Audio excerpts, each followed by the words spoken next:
Hey guys, let's read the Bible. This is John 3, verse 30. He must become greater, I must become less. So in this verse, John the Baptist is explaining to his disciples why he must become less and Jesus must become greater. John accepted the call on his life that God had given him. He knew his position. His position was to go, therefore, and make disciples of all nations. He made disciples. And when it was time for Jesus to come and start his ministry, then he was more than willing to give the glory and the teachings and the disciples back to Jesus. John the Baptist understood what it meant to be a servant of God. He understood what it meant to have his own position in the kingdom, and he wasn't threatened or jealous of the position that Jesus had.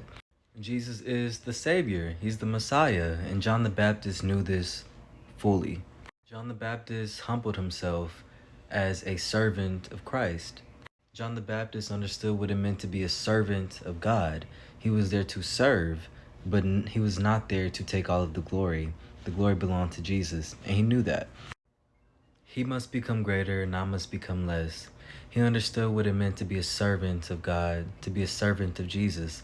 Although they were related, he understood that Jesus was transcendent because he shared the essence of God. And this is what we're all called to do as Christians. We're called to serve God and love God and die daily to ourselves. We must become less and we must elevate Jesus. Putting God before ourselves puts us in the safest place, the safest mindset that we can be in.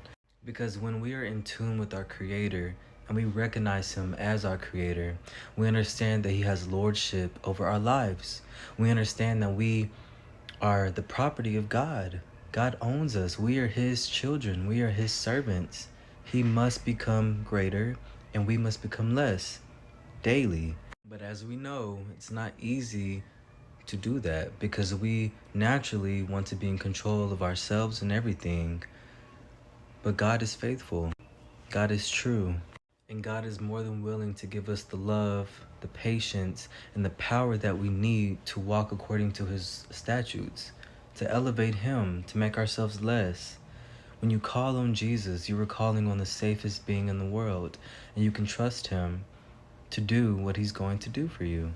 So obey Him. Put Him higher than yourself today. Put Him higher than anyone else because He's greater than everyone. He's worth it.